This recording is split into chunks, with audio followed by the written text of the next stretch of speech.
Olá, hoje nós vamos falar sobre a aproximação de funções por séries de Taylor.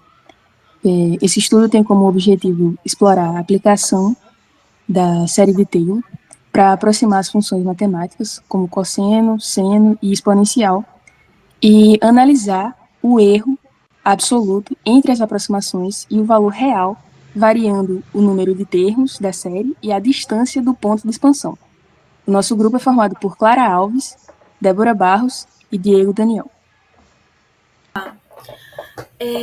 Esses daqui vão ser as fórmulas que a gente usou para esse projeto. A gente não vai usar o erro relativo, porque quando dá algum valor de zero próximo a zero, o Python ou não aceita ou fica um gráfico estranho. Então a gente vai usar o erro absoluto. E essas são as fórmulas da série de Taylor para cada função.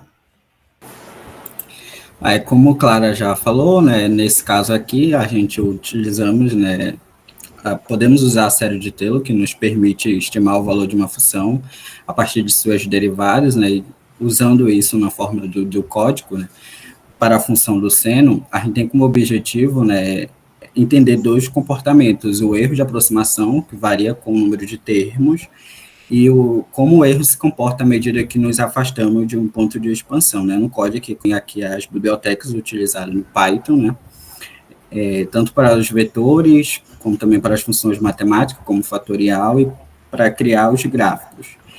Dentro dessa função TC, ela calcula o valor aproximado do cosseno usando usando a série de Taylor em torno de x0 com n termos. Esse S, inicia do zero, né, vai acumular a soma dos termos. Aí esse H, que é a diferença, é a distância entre o ponto onde queremos calcular o x e o ponto de expansão, x0.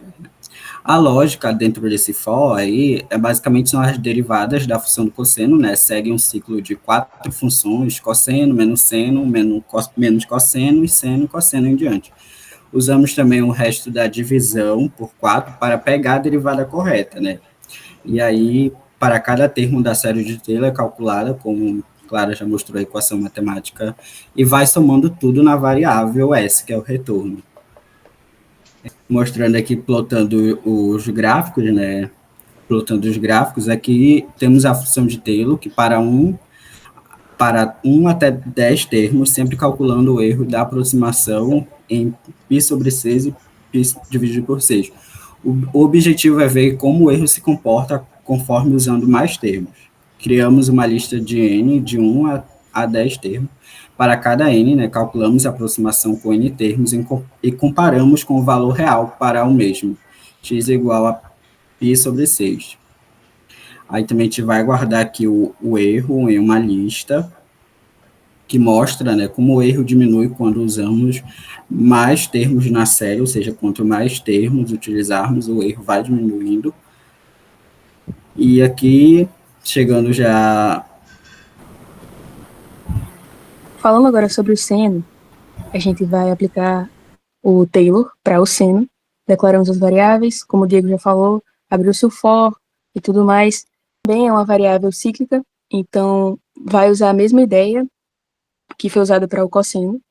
E aí nós temos aqui, para plotar os gráficos, nós declaramos dois arrays. O primeiro é chamado erros n, que ele vai gravar todas as informações sobre a aproximação, os valores de aproximação, os valores reais e os valores de erro relativo, para que assim seja gerado um gráfico sobre o número de termos em relação ao erro relativo.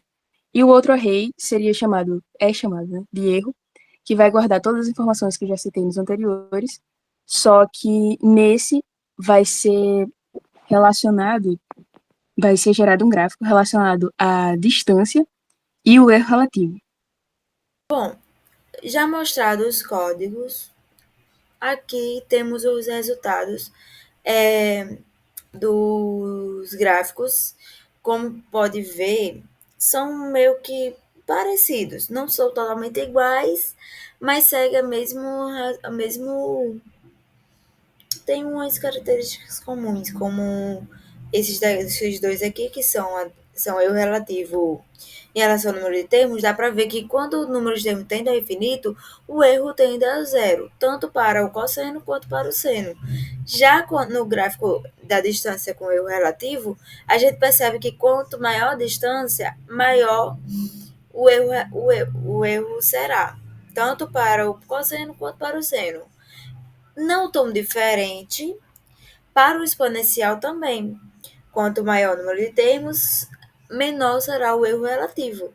E na distância, quanto maior a distância, maior o erro relativo. Então, concluímos que a série Taylor tem uma alta precisão perto do ponto de expansão, x, que é o x0, que consideramos como zero nesse projeto. Só que quanto maior a distância, maior o erro cresce. Então, percebemos que a série de Taylor era eficiente,